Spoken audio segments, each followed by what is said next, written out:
বিসমিল্লাহির রহমানির রহিম ওয়া ইন্নাকা লাআলা খুলুকিন আযীম।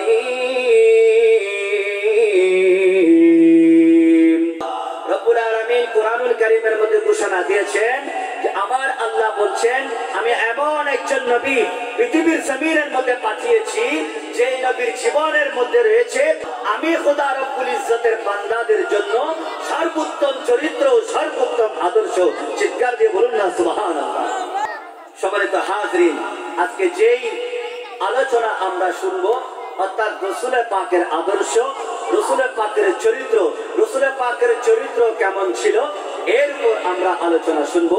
হযরত সাদ রসুলের পাকের চরিত্র কেমন ছিল, রসুলের পাকের আদর্শ কেমন ছিল, আমাদের প্যারা নবী আকা মাওলা তাজদারে মদিনা সুরুরে কালমসিনা নবী মুহাম্মদুর রাসূলুল্লাহ সাল্লাল্লাহু আলাইহি ওয়াসাল্লামের চরিত্র আদর্শ কেমন ছিল এটা জানার জন্য সাদ রাদিয়াল্লাহু তাআলা মা আয়েশা সিদ্দিকাকে প্রশ্ন করলেন নবীজির চরিত্র কেমন ছিল।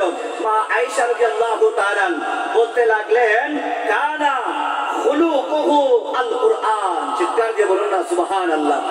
আল্লাহর নবী দো জাহানের বাদশা নবী, আল্লাহর নবী সরওয়ারে কায়নাত ফখরে মওজুদাত নবী মুহাম্মদুর রাসূলুল্লাহ সাল্লাল্লাহু আলাইহি ওয়াসাল্লামের চরিত্র সুমহান আদর্শ সম্পর্কে বলতে গিয়ে মা আয়েশা সিদ্দিকা রাদিয়াল্লাহু তাআলা আনহু বর্ণনা করতে লাগলেন কানা খুলুকুহু আল কুরআন।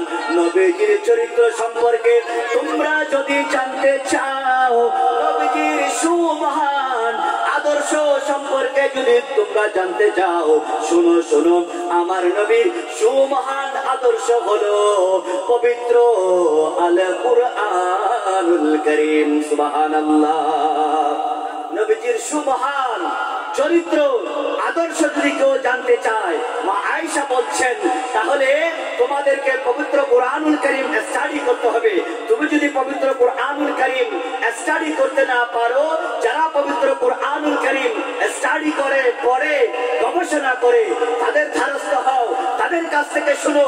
বিসমিল্লাহর বা থেকে শুরু করে সূরা নাসে সিন পর্যন্ত পবিত্র কুরআনুল কারীমের সমস্ত আয়াত আমার নবীজির সুমহান চরিত্র, আমার নবীজির সুমহান আদর্শ। বলুন না সুবহানাল্লাহ। তাহলে আমাদেরকে নবীজির সুমহান আদর্শ সম্পর্কে যদি আমরা জানতে চাই, আমরা যারা কুরআনুল কারীম পড়তে জানি না, যারা কুরআনুল কারীম পড়তে জানে তাদের কাছে যেতে হবে।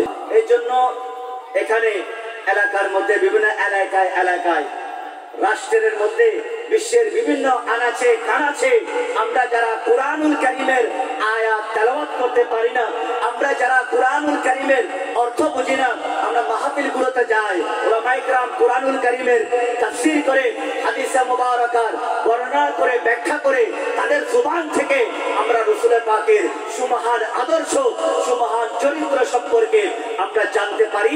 জানার উদ্দেশ্যে আমরা মাহফিলগুলোর মধ্যে উপস্থিত হই। কথা বলুন না ঠিক কিনা? আপনারা দেখছেন না ফরিদপুর থেকে জুলুসের গাড়ি কোথায় আসছে? জশ্নে জুলুসে ঈদে মিলাদুন নবী 16 শহর জামিয়া আহমদিয়া সুন্নিয়া আলিয়া ময়দান থেকে যে জশ্নে জুলুস বের হয় প্রত্যেক বছর আশিক রাসূলরা বাসে করে, ট্রাকে করে, পিকআপে করে কোথায় আসে? জশ্নে জুলুসে রাসূলের পাকের মিলাদুন নবী করার জন্য আসে, প্রত্যেক বছর আসে। এই বছর যখন তারা হাটাদারি মাদ্রাসা বরাবর আসলো ফরিদপুর থেকে, ওখান থেকে হাটাদারি মাদ্রাসার যারা ছাত্ররা আছে তারা তো জশ্নে জুলুসে ঈদে মিলাদুন নবীকে পছন্দ করে না। নাউজুবিল্লাহ। যদি সত্যিকার উম্মত হতো, রাসূলের পাকের সত্যিকার আশিক হতো, যদি সত্যিকার আল্লাহর বান্দা হতো, মুসলমান হতো, তারা আমার নবীর মিলাদুন নবীকে জশ্নে জুলুসকে পছন্দ করতো। সুবহানাল্লাহ।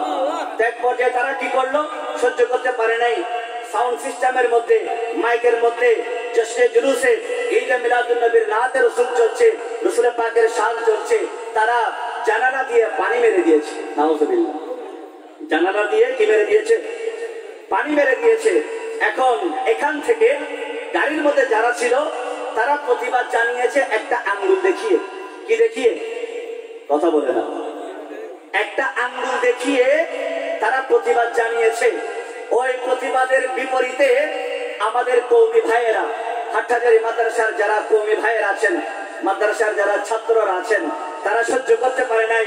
ওই জশ্নে জুলুসে যারা যাচ্ছে ওখান থেকে নেবে তারা জশ্নে জুলুসের মাহফিলের গাড়িগুলোর মধ্যে তারা হামলা করেছে।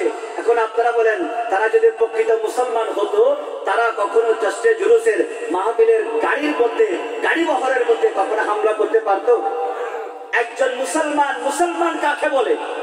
মুসলমান তাদেরকে বলে যার হাত এবং জুবান থেকে অপর মুসলমান হেফাজত থাকবে।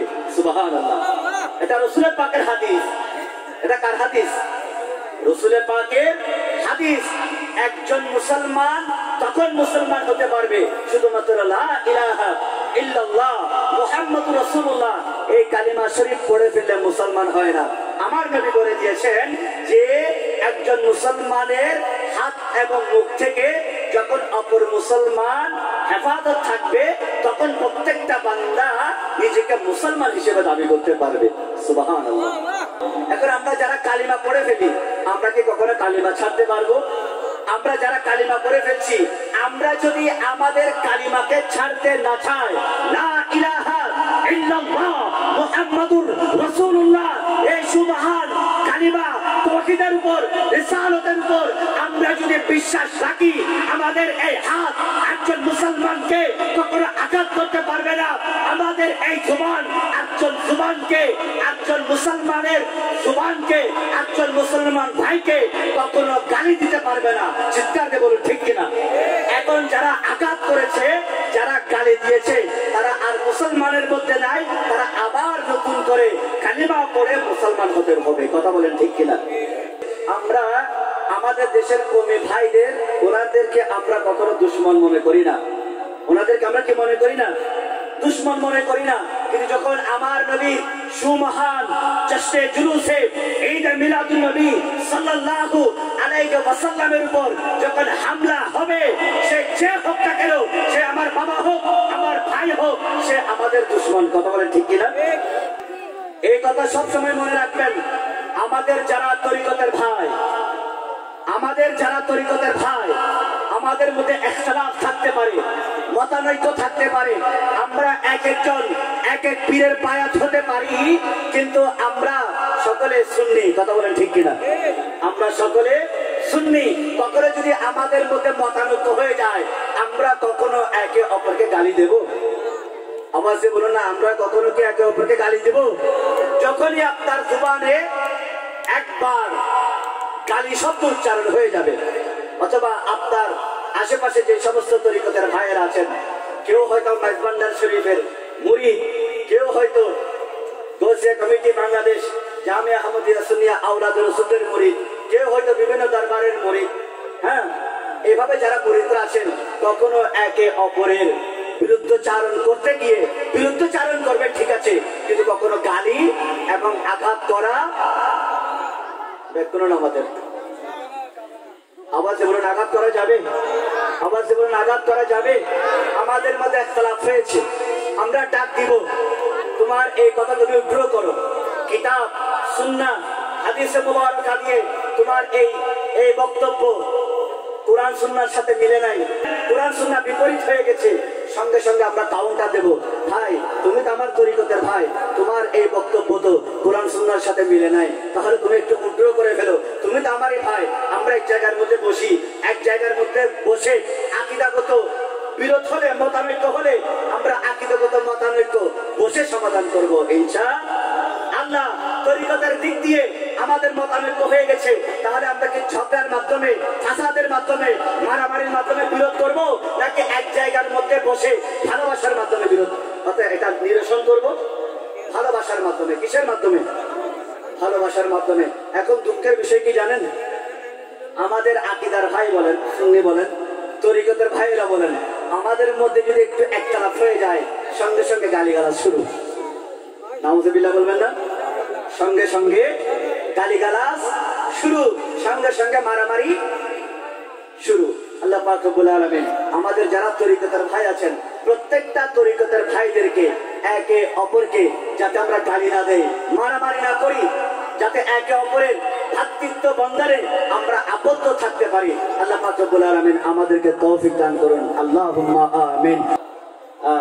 আমাদের তরিকতের যারা ভাইয়েরা আছেন, যেমন আমার মাথায় একটু টুপি দেখা যাচ্ছে, এই ধরনের টুপিগুলো ইমাম শেরে বাংলা ব্যবহার করতেন, ইমাম শেরে বাংলার মাথার মধ্যে দিতেন। কথা বলেন না ঠিক কিনা? তা আমরা যারা ইমাম শেরে বাংলাকে মহব্বত করি, আমার মাথায় যে টুপি দেখছেন আমি এই টুপিটাও দেই, আবার বিভিন্ন সময় বিভিন্ন টুপি দেই। আমার সুন্দর লাগে বিভিন্ন জায়গায় যখন যাই, অনেক জায়গার মধ্যে আমরা যাই, মেজবান্ডারি টুপি আলাদা, আবার বিভিন্ন ধরনের ওই আপনার সরসিনা দরবার আছে, ওদের দেখি টুপি আরেক রকম, আবার ওই এখানে সাতকানিয়ার মধ্যে একটা দরবার আছে, কি দরবার এটা? মির্জাকির দরবার, ওদের একটা টুপি আছে, ওদের একটা কি আছে? টুপি আছে। টুপিটা কিরকম জানেন? ওই হারাদের মাদ্রাসার মধ্যে ভাই একটা যে আঙ্গুল তুলেছে, ওই আঙ্গুলের মতো। এখন ওটা কি করবা? এক ভাই আঙ্গুল তুলে ফেলছে, তোমরা সহ্য করতে পারো নাই। আমার একটা তরিকত তাদের সবসময় আঙ্গুল তোলানো থাকে। এখন ওদেরকে দেখলে তো তোমরা আরো পাগল হয়ে যাবা। ওরা তো আমাদের থেকে ডেঞ্জারাস, খরাসুন নেই, তারা কিছু নেই। আর তখন ডেকে আমাদের সাইডে বাজার, কি বাজার এটা আরো দর দিয়ে আমাকে দাওয়াত দিয়েছেন সাতকানিয়ার ওই জায়গায়। দেখছি সবাই ওই চান টুপি, কি টুপি? সান টুপি থাকলে তুমি নেবো বইতে কি টুপি? মাশাআল্লাহ, টুপি দেখে না তো টুপি সুন্দর লাগি, টুপিটা দেখে আমার সুন্দর লেগেছে। দেখছি ওখানে পুরো স্তুল ঢোলের আওয়াজ, কিসের আওয়াজ? নামাজের কিসের আওয়াজ? ঢোলের আওয়াজ। দেখছি ঢোলের তালে তালে ওরা করছে সবসে আলা हमारा नबी सबसे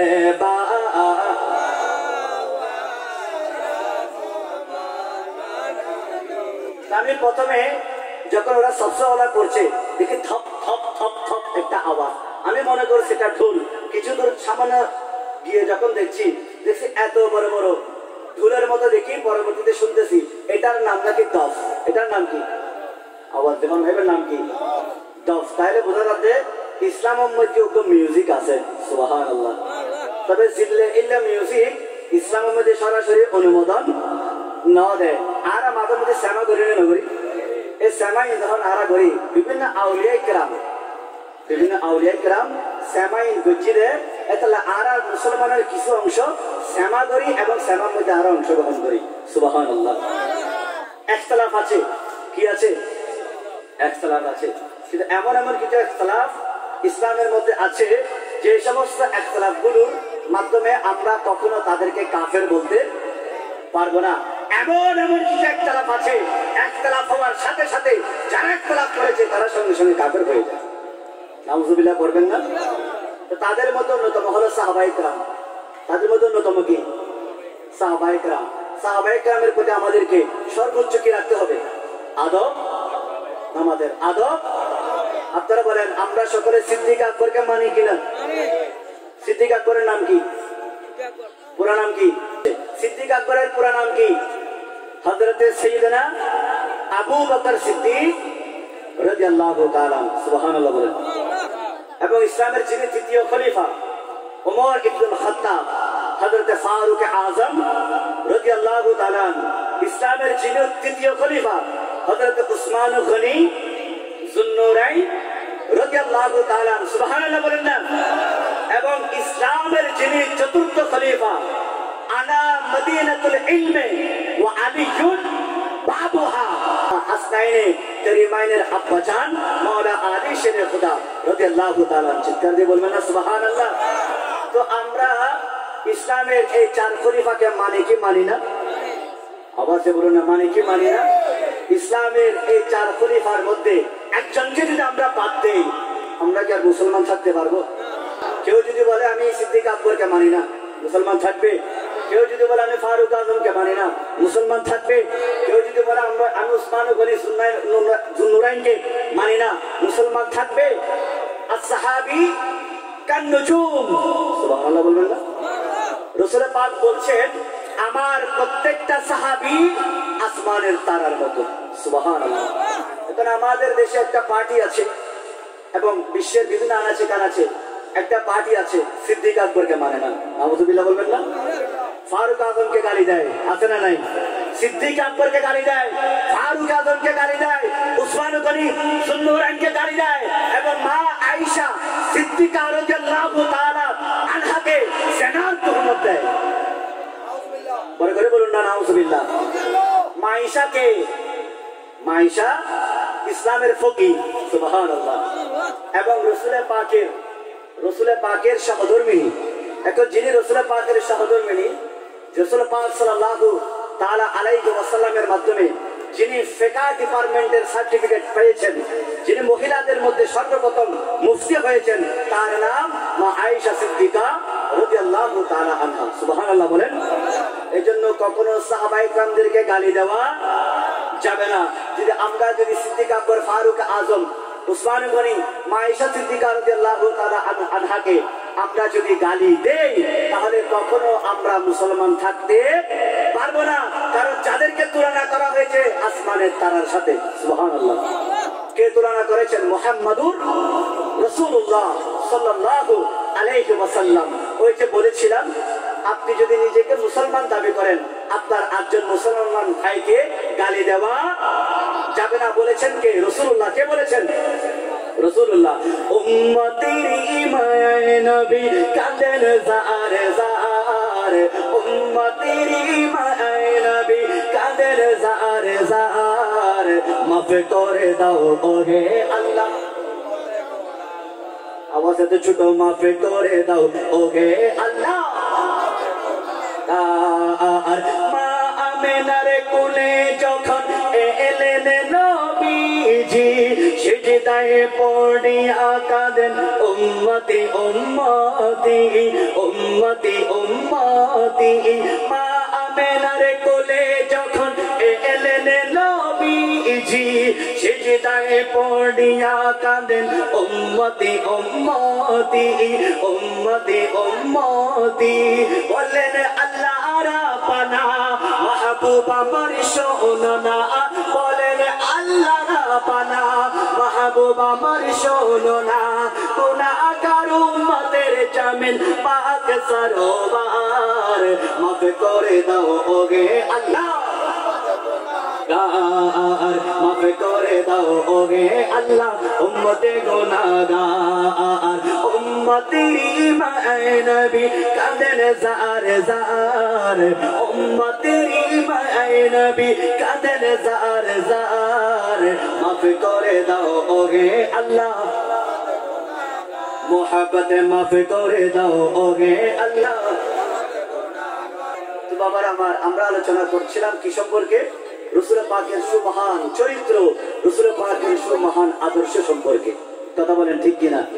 রাসূল পাকের আদর্শ সম্পর্কে আমাদের জানা দরকার আছে না নেই? বড় করে বলেন, জানা দরকার আছে না নেই?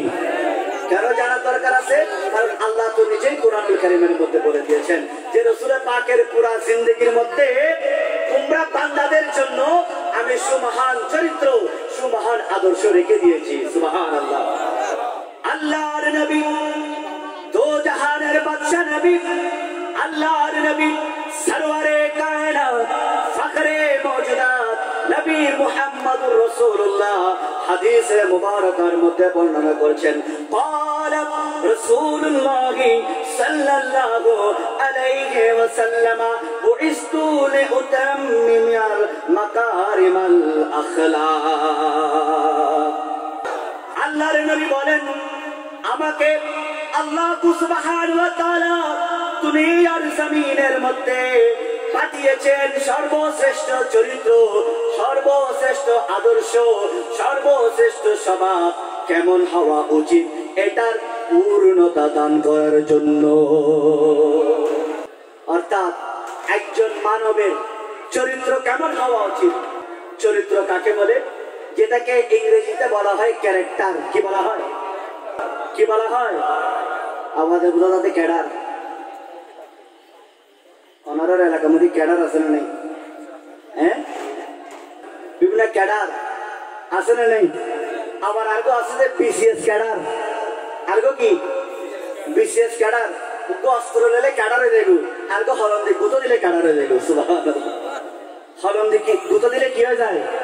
ক্যাডার হয়ে যায়। অন্য সহজ আমার ধারণা হন্য সহজ ফটাশে হলাইবে হন্য সহজ হলো মারিবার মধ্যে কষ্ট আছে না নেই আল্লাহ পাক রব্বুল আলামিন অস্ত্রওয়ালা ক্যাডার না হয়ে কলমওয়ালা ক্যাডার হওয়ার আমাদেরকে তৌফিক দান করুন আল্লাহুম্মা আমিন। এখন চরিত্র যারা ওই বিভিন্ন স্কুল কলেজের সামনে দাঁড়িয়ে যুবক ভাইয়েরা যখন আমাদের বোনদেরকে উত্তপ্ত করে ইফতিজিং করে কি করে ইফতিজিং করে তখন অন্যান্য যারা আছেন মুরব্বীরা যারা আছেন তখন তারা বলে অমুকের ছেলে অমুক অমুক কলেজের সামনে স্কুলের সামনে অমুকের মেয়েকে উত্তপ্ত করেছে এদের চরিত্র নষ্ট হয়ে গেছে ওর ক্যারেক্টার নষ্ট হয়ে গেছে নাউজুবিল্লাহ। আমি জাস্ট একটা ধারণা দিয়েছি ক্যারেক্টার কাকে বলে চরিত্র কাকে বলে। তো রাসূল পাক সাল্লাল্লাহু আলাইহি ওয়াসাল্লাম আমাদেরকে দুনিয়ার মধ্যে এসেছেন শিক্ষা দেওয়ার জন্য। যে কোনো কলেজ ইউনিভার্সিটির সামনে যুবক ভাইয়েরা অন্য মেয়েদেরকে বেগানা মহিলাদেরকে তাদের সামনে দাঁড়িয়ে কখনো ইফতিজিং কখনো তাদের চরিত্র হনন করা যাবে যাবে আওয়াজে বলুন না যাবে। আল্লাহ পাক রব্বুল আলামিন আমাদেরকে রাসূল পাকের সুবহান আদর্শ চরিত্র ধারণ করার তৌফিক দান করুন আল্লাহুম্মা আমিন। এগুলো আমি রাসূল পাকের হাদিসে মুবারাকা শিখাচ্ছি বাবারা, আপনাদেরকে জানিয়ে দিচ্ছি যে রাসূল পাকের চরিত্র কেমন ছিল। রাসূল পাক কেন এসেছেন দুনিয়ায়? আমাদেরকে চরিত্র শিক্ষা দেওয়ার জন্য। কি শিক্ষা দেওয়ার জন্য? তাহলে চরিত্র হতে পারে দুই ধরনের। কয় ধরনের? কিতাবের মধ্যে আসছে চরিত্র কয় ধরনের? দুই ধরনের। এক নম্বর চরিত্র হলো হুসনে সূরত, সুবহানাল্লাহ পড়বেন না? বাহ্যিক চরিত্র, অর্থাৎ আমার চেহারা দেখা যাচ্ছে কিনা, নামাজের বাহ্যিক সৌন্দর্য, বাহ্যিক সৌন্দর্য। আরেক ধরনের চরিত্র হলো হুসনে সিরত, সুবহানাল্লাহ বলবেন না? এক ধরনের চরিত্র হলো হুসনে সূরত, যেটা চেহারা দেখলে বোঝা যায়, সুবহানাল্লাহ। অর্থাৎ এই চেহারার সৌন্দর্য, এই চেহারা উদুর সুন্দর নে সুন্দর নামাদের উদুরল সুন্দর নাকি সুন্দর ন? উদুরল মাথার টুপি আছে না নাই? মুখের মধ্যে দাঁড়িয়ে আছে না নাই? গা মধ্যে জুব্বা আছে না নাই? উদুরের বাইরে ব্যাকুনোর মাথার কি টুপি থাকে না? ব্যাকুনোর গাত কি জুব্বা পাঞ্জাবি থাকে না? ব্যাকুনোর মুখের কি দাড়ি থাকে না? তাইলে বোঝা যাচ্ছে দুনিয়ার মধ্যে সর্বোত্তম সর্বশ্রেষ্ঠ এবং সর্বোচ্চ সুন্দর হারা উদুরল হন না হারা। ওনারা বলতারা নুজুর আয় তো মাদ্রাসা ন ভরি, উজুর বেলায় মাদ্রাসা ফরন নফরে, উজুর বেলায় মাদ্রাসা। আর দেশের মধ্যে বহুত বড় বড় আল্লাহর ওলি আছে। আমার দাদা জান কেবলা হযরত শাহ নুরুল হক শাহ, অর্থাৎ রাউজানের জমিনে যাকে চিকদার সুফিসা সাহেব হুজুর কেবলা বলে, সুবহানাল্লাহ বলেন। উনি আল্লাহর ওলি হয়েছেন, পীর হয়েছেন, পীরে কামেল হয়েছেন, রহনুমায়ে শরিয়ত ওয়াত তরিকত হয়েছেন, মাদ্রাসায় পড়েন নাই, সুবহানাল্লাহ। শুধুমাত্র পীরের সুবত পেয়েছেন, পীর তাকেও পীর বানিয়ে দিয়েছে। বলে করে বলুন না সুবহানাল্লাহ। এই জন্য আমরা যদি আল্লাহর ওলি হতে চাই, পীর হতে চাই, হুজুর হতে চাই, তাহলে পীরদের যারা সত্যিকার অর্থে পীর মুকাম্মেল কামেল, যারা সত্যিকার অর্থে রহনুমায়ে শরিয়ত এবং তরিকত, তাদের পিছনে হাঁটার দরকার আছে না নেই? সে যে পীর হবে হোক, যে নামের পীর হবে হোক, তার পিছনে আমরা থাকবো। তিনি যদি আকীদায়ে আহলে সুন্নাত ওয়াল জামাত সঠিক সুন্নি আকীদার হয়ে থাকেন, প্রত্যেকটা পীর আমাদের জন্য আদর্শ। চিৎকার দিয়ে বলুন না সুবহানাল্লাহ। আল্লাহ পাক রব্বুল আলামিন আমাদেরকে তৌফিক দান করুন আল্লাহুম্মা আমিন। তো বলেছিলাম হুসনে সূরত বাহ্যিক সৌন্দর্য এবং হুসনে সিরত অর্থাৎ আপনার চারিত্রিক সৌন্দর্য। কি সৌন্দর্য? চরিত্রের কথা আমি কি বলেছিলাম? ওই যে স্কুলের সামনে দাঁড়িয়ে কেউ যদি মেয়েদেরকে উত্তপ্ত করে ইফতিজিং করে, তার কি আর চরিত্র ঠিক আছে নাকি নষ্ট হয়ে গেছে? তাহলে বোঝা যাচ্ছে এটা হচ্ছে বাহ্যিক অর্থাৎ চারিত্রিক সৌন্দর্য। আর চেহারা যদি সুন্দর হয়, এটা হলো বাহ্যিক সৌন্দর্য। আল্লাহ সুবহানাহু ওয়া তাআলা এই কুল কায়নাত সৃষ্টি করেছেন, সুবহানাল্লাহ। আল্লাহ সুবহানাহু ওয়া তাআলা এই কুল কায়নাতের যে সৌন্দর্য আছে, এই কুল কায়নাতের সৌন্দর্যের অর্ধেক সৌন্দর্য হযরতে সাইয়েদনা ইউসুফ আলাইহি ওয়াসাল্লাম কে দান করেছেন, সুবহানাল্লাহ। আল্লাহ তাআলা যত সৌন্দর্য বানিয়েছেন, আল্লাহ তাআলা যত ধরনের সৌন্দর্য বানিয়েছেন, সমস্ত সৌন্দর্যের অর্ধেক সৌন্দর্য ইউসুফ আলাইহিস সালামকে দান করেছেন, আর অর্ধেক সৌন্দর্য কুল কায়নাতকে দান করেছে। আল্লাহ তাআলা কি বানাই? সৌন্দর্য। কি বানাই? সৌন্দর্য বানাই। কি বানাই? হন না সৌন্দর্য। এই সৌন্দর্যের অর্ধেক কাকে দান করেছেন? এই সৌন্দর্যের অর্ধেক কাকে দান করেছেন? ইউসুফ আলাইহিস সালামকে। সুবহানাল্লাহ পড়েন। অর্থাৎ আমার নবীর আগে অনেক নবী এসেছে, 1,24,000 মতান্তরে 2,36,000। তাদের মধ্যে ছিলেন ইউসুফ আলাইহিস সালাম একজন। সুবহানাল্লাহ। ইউসুফ আলাইহিস সালামকে আল্লাহ সুবহানাহু ওয়া তাআলা এত বেশি তার চেহারার সৌন্দর্য দান করেছেন, মিশরের যে সমস্ত রমণীরা আছে তারা ইউসুফ আলাইহিস সালামের সৌন্দর্য দেখে তাদের হাত কেটে ফেলেছে। পরে করে বলুন না সুবহানাল্লাহ। এমন একজন নবী দুনিয়ার জমিনের মধ্যে এসেছেন, মিশরের রমণীরা ইউসুফের সৌন্দর্য দেখে হাত কেটে ফেলেছে। আর নবী মুহাম্মদুর রাসূলুল্লাহ সাল্লাল্লাহু আলাইহি ওয়াসাল্লামের সৌন্দর্য দেখে আরবের নওজোয়ান যুবকেরা তাদের গর্দান কেটে ফেলেছে। সুবহানাল্লাহ। আর পরে করে বলবেন না সুবহানাল্লাহ। তাহলে কোন নবী সেরা? আমাদের নবী। কোন নবী? যেই নবীকে আল্লাহ সুবহানাহু ওয়া তাআলা খাতেমুন নবীন বলেছেন। সুবহানাল্লাহ। কেউ যদি বলে নবীর পরে আরো নবী আছে, ঈমান থাকবে? আমাদের বলুন ঈমান থাকবে? আল্লাহ তাআলা আমাদেরকে ঈমান বিদ্বেষী আকীদা থেকে হেফাজত করুন, আল্লাহুম্মা আমিন। সম্মানিত হাজিরিন, আমরা আলোচনা শুনছিলাম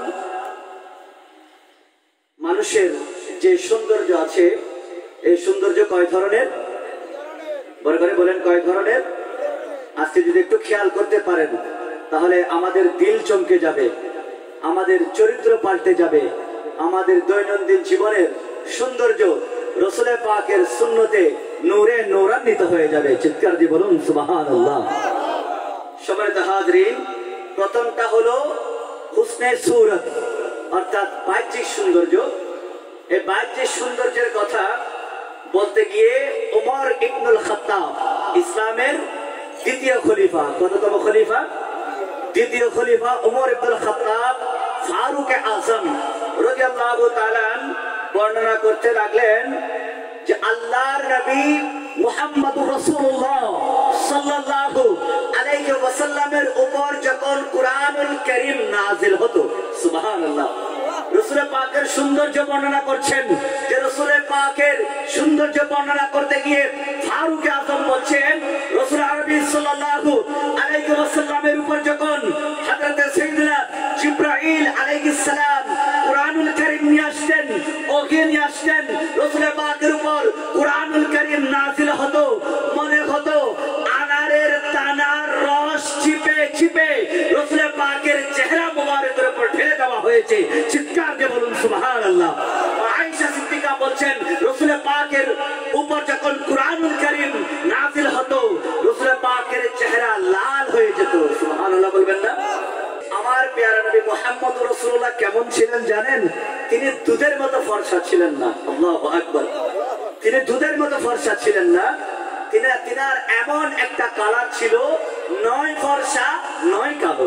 সুবহানাল্লাহ। যেটাকে আমাদের দেশে বলা হয় শ্যামলা। কি বলা হয়? অর্থাৎ বাদামি কালার। কি কালার? নমাদের কি কালার? বাদামি কালার।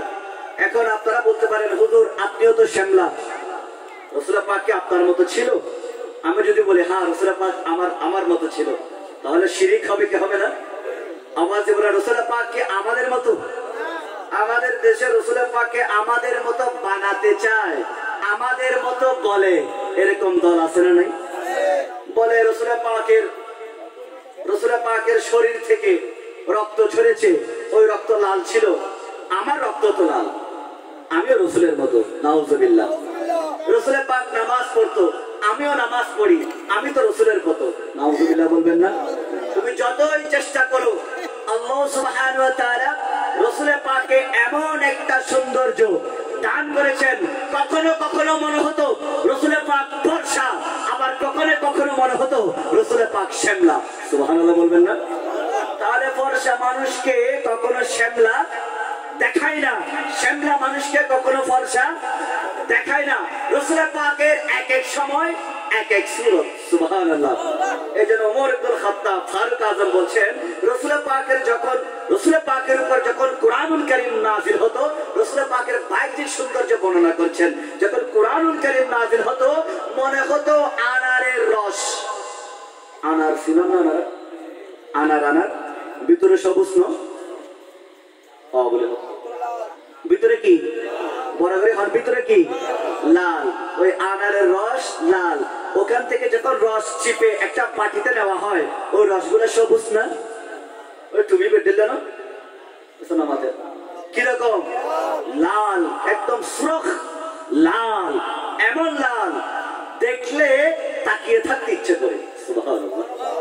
আল্লাহর নবীর উপর যখন কুরআনুল কারীম আসতো, আল্লাহর নবী কুরআনুল কারীমের নূরানিয়তের ভারিত্বে, কুরআনুল কারীমের সৌন্দর্য, কুরআনুল কারীমের ভারিত্ব এমন বেশি রাসূল পাকের উপর আসর হতো।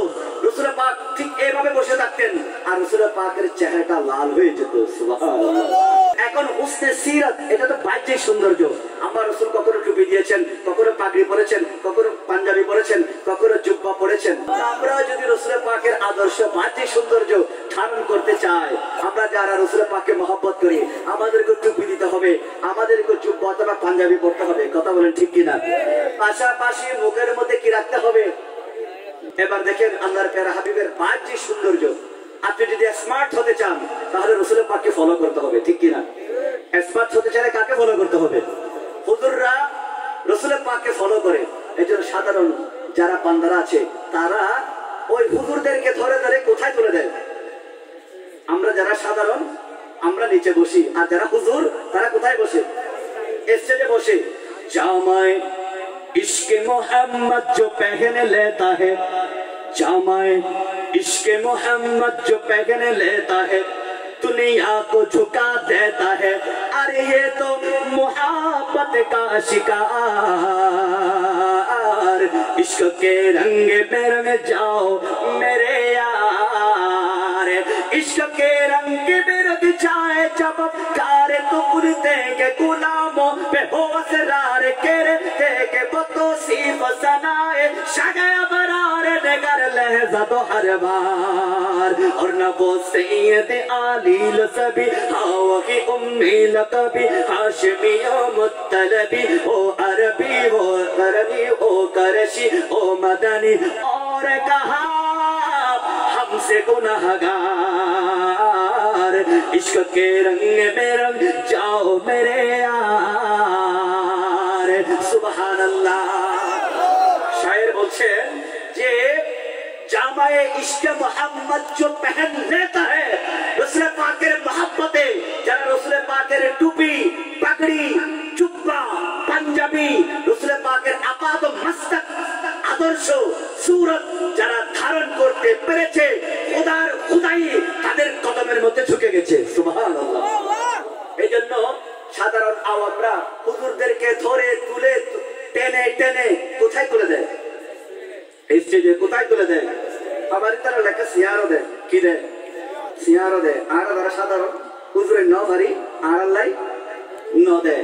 ইয়ে বলতে আর ফকত রাসূল পাকের প্রতি মহব্বত। সুবহানাল্লাহ। আর মনে করতে আর হুজুরের তাজিম করি না না না, হুজুরের তাজিম করার কোনো যোগ্যতা না রাখে। রাসূল পাকের খাতিরে আর হুজুরের কিরে দি তাজিম করে দি, সম্মান করে দি। কিয়া এটা রাসূল পাকের টুপি পাগড়ি মাথা দিয়ে এবং রাসূল পাকের লেহা, রাসূল পাকের দাড়ি মোবারক ইতার চেহারার মধ্যে ধারণ করছি। সুবহানাল্লাহ। তো তার অর্থ কি মুসলমান অনর পরেও ব্যাগ করে রাসূল পাকের দাড়ি রাখিতে পারে না? আবার যখন দাড়ি রাখিতে পারে না, আল্লাহ আর নওজোয়ান যুবক ভাই হল ব্যাগ করে বেশি বেশি করে দাড়ি রাখিবার তৌফিক দান করুক। আল্লাহুম্মা আমিন। এবার রাসূল পাকের চারিত্রিক সৌন্দর্য কেমন ছিল? রাসূল পাকের একজন খাদেম ছিল, তার নাম ছিল হযরত আনাস রাদিয়াল্লাহু তাআলা। রাসূল পাকের খাদেম 10 বছর রাসূল পাকের খেদমত করেছেন। সুবহানাল্লাহ। হযরত সাইয়্যিদনা আনাস রাদিয়াল্লাহু তাআলা বর্ণনা করতে লাগেন, রাসূল পাকের এমন সুবহান চরিত্র আমি রাসূল পাকের দেখে ফেলেছি। একদিন রাসূল পাক সাল্লাল্লাহু আলাইহি ওয়াসাল্লাম বাজারের জন্য আমাকে বাজার করতে পাঠিয়েছেন। আমি বের হয়ে গেছি বাজারের জন্য ধরে নিয়ে। কিছু দূর যাওয়ার পরে দেখতে পেলাম কিছু ছোট ছোট বাচ্চারা খেলা করছে। বাচ্চাদের খেলাধুলা দেখে আমি ওই জায়গার মধ্যে দাঁড়িয়ে গেলাম, বাচ্চাদের সাথে খেলাধুলা করতে লাগলেন। বাজার করার কথা আমি ভুলে গেছি। আল্লাহু আকবার। বাজারের কথা ভুলে গিয়ে বাজার করে বলে ফাটাই দা হনে রাসূলুল্লাহ, ফাটাই দা হনে রাসূলুল্লাহর অর্ডার প্রত্যেকটা সাহাবায়ে কেরামের লাইফ ফরজ আছে। সুবহানাল্লাহ। এখন হযরত আনাস রাদিয়াল্লাহু তাআলা মাত্র 7-8 বছরের বাচ্চা ছিলেন, বুঝার বয়স হয়েছে। আওয়াজে বলুন না, বুঝার বয়স হয়েছে। হযরত আনাস রাদিয়াল্লাহু তাআলা বাচ্চাদের সাথে খেলাধুলার মধ্যে লিপ্ত হয়ে গেলেন, ভুলে গেলেন আল্লাহর নবী তাকে বাজারের জন্য পাঠিয়েছেন। 1 ঘন্টা হয়ে গেল, আল্লাহর নবী চিন্তা করতে লাগলেন আনাস কোথায়। আনাসকে খোঁজার জন্য বের হয়েছেন। কিছু দূর যাওয়ার পর দেখতে পেলেন বাচ্চা শিশু আনাস বাচ্চাদের সাথে খেলাধুলা করছে। আল্লাহর নবী গিয়ে এভাবে দাঁড়িয়ে তাকিয়ে আছেন। সুবহানাল্লাহ। আনাস খেলাধুলা করতে করতে বাম দিকে ফিরে যখন তাকালো, দেখতে পেলেন আল্লাহর নবী নূরানি চোখ মোবারক, চেহারা মোবারক নিয়ে আনাসের দিকে তাকিয়েছেন। সুবহানাল্লাহ। আনাস রাদিয়াল্লাহু তাআলা ভয় পেয়ে গেলেন যে আমার উপর অর্ডার ছিল বাজার করা, বাজার না করে আমি খেলাধুলার মধ্যে লিপ্ত হয়ে গেলাম। আজকে তো আমার নিস্তার নাই। আল্লাহর নবী মনে হয় আজকে আমাকে মেরে ফেলবে। আল্লাহু আকবার। আনাস রাদিয়াল্লাহু তাআলা ভয় পেয়ে গেলেন। রাসূল পাকের চুকাচুকি যখন হয়ে গেল, আনাস রাদিয়াল্লাহু তাআলা দাঁড়িয়ে গেলেন। আল্লাহর নবী বলতে লাগলেন, আনাস ভয় পেও না, ভয় পেও না। তুমি তো এখনো বাচ্চা, বাচ্চাদের সাথে খেলছো, তুমি খেলতে থাকো। আমি নবী মুহাম্মদুর রাসূলুল্লাহ তোমার খেলা দেখতে থাকবো। সুবহানাল্লাহ। এত সুন্দর চরিত্র, এত সুন্দর আদর্শ যদি আমরা হতাম, আমাদের ঘরের চাকর তাকে একটা অর্ডার করেছি, সে অর্ডার পালন করে নাই, সঙ্গে সঙ্গে হয়তো লোহাকে গরম করে তাদের পিঠের মধ্যে, তাদের হাতের মধ্যে, তাদের চেহারার মধ্যে, গর্দানের মধ্যে ছেকা দিয়ে দিতাম। বলুন না নাউজুবিল্লাহ। এই ধরনের অসংখ্য ঘটনা টাউনের মধ্যে হয়। ঘরের মধ্যে সরফদারা আছে, হাম যদি ঠিকঠাক না করে লাথি মারি নিয়ে তার ফ্লোরের মধ্যে ফেলাই দেয়। আছে না নেই? আমার দেখুন আছে না নাই? এই ধরনের অসংখ্য ঘটনা আপনারা পেপার, নিউজ, টিভি চ্যানেল দেখলে আপনারা ওখানে দেখতে পারবেন। মালিক কর্মচারী যথাযথভাবে তার কাজ আদায় না করার কারণে কি করছে? অত্যাচার করছে। আমার নবী কিন্তু এরকম ছিলেন না। সুবহানাল্লাহ বলবেন না? এভাবে নবীজির সুমহান আদর্শ কেমন ছিল? উসনে সিরাত উহুদের ময়দান কায়েম হয়েছে। সুবহানাল্লাহ। কিসের ময়দান? গাজওয়ায়ে উহুদ। যে উহুদের ময়দানের মধ্যে আল্লাহর প্যারা নবী নিজে তলোয়ার নিয়ে যুদ্ধ করেছেন। সুবহানাল্লাহ বলবেন না? বাবারা আমার, ইসলাম এমনি এমনি আসে নাই। টুপি পরে বসে আছেন, দাড়ি নিয়ে, পাঞ্জাবি নিয়ে, জুব্বা নিয়ে বসে আছেন, এটা এমনি এমনি আসে নাই। সাহাবায়ে কেরামের রক্তের বদৌলতে প্যারা নবী মুহাম্মদুর রাসূলুল্লাহ সাল্লাল্লাহু আলাইহি ওয়াসাল্লামের রক্তের বদৌলতে আমরা ইসলাম পেয়েছি। চিৎকার দিয়ে বলুন সুবহানাল্লাহ। উহুদের ময়দান কায়েম হয়ে গেছে। উহুদের ময়দানে যখন যুদ্ধ শুরু হয়ে গেল, কাফেরের লাঠির আঘাতে, তলোয়ারের আঘাতে, তীরের আঘাতে আল্লাহর নবীর দন্দন মোবারক শহীদ হয়ে গেল। আল্লাহু আকবার। আল্লাহর নবীর দাঁত মোবারক ভেঙে পড়ে গেছে।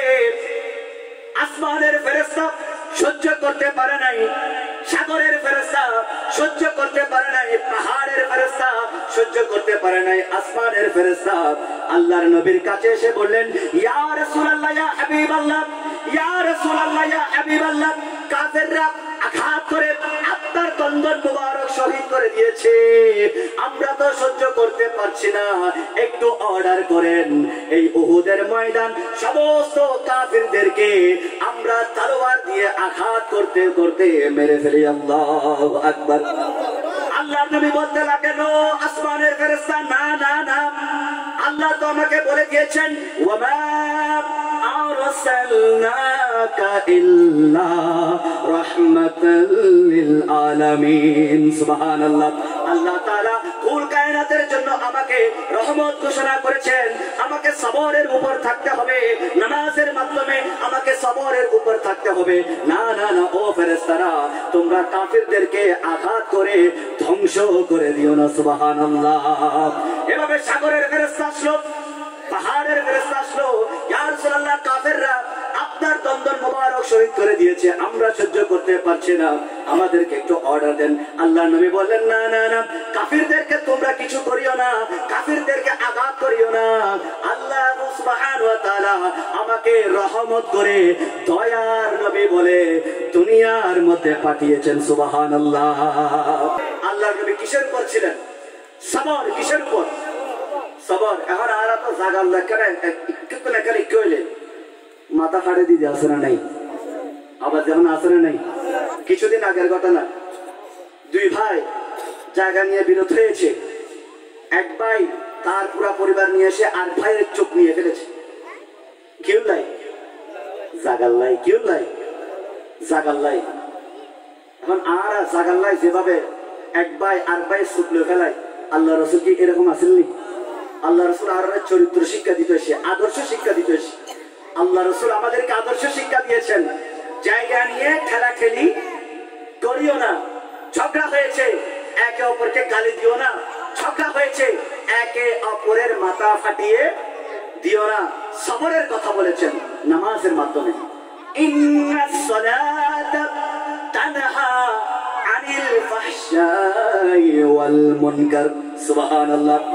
নামাজ এবং ধৈর্য এমন হাতিয়ার, এমন শক্তিশালী পাওয়ার।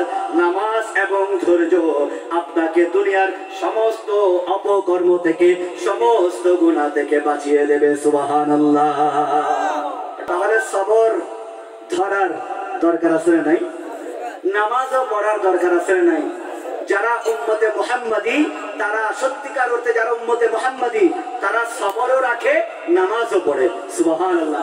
এখানে আরেকটা মাসালা, নামাজ তারাই পড়তে পারে যারা সবর রাখতে পারে, যাদের ধৈর্য আছে।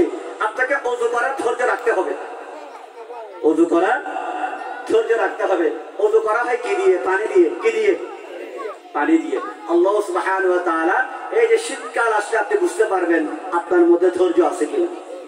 শীতকাল আসলে আপনি বুঝতে পারবেন। আর যারা হাকিকাতান আল্লাহর প্যারা হাবিবের উম্মত, আশিক উম্মত, তারা কখনো নামাজ ছাড়তে, আওয়াজে বলো না, নামাজ ছাড়তে পারে না। আল্লাহ সুবহানাহু ওয়া তাআলা আমাদেরকে ওযুর সাথে, সবরের সাথে যথাযথভাবে আমাদেরকে আল্লাহ তাআলা রাসূল পাকের আদর্শ ধারণ করে, রাসূল পাক যেভাবে 5 ওয়াক্ত নামাজ আদায় করেছেন, এই ধরনের সুমহান আদর্শ চরিত্র আমাদেরকে ধারণ করার তৌফিক দান করুন। আল্লাহুম্মা আমিন।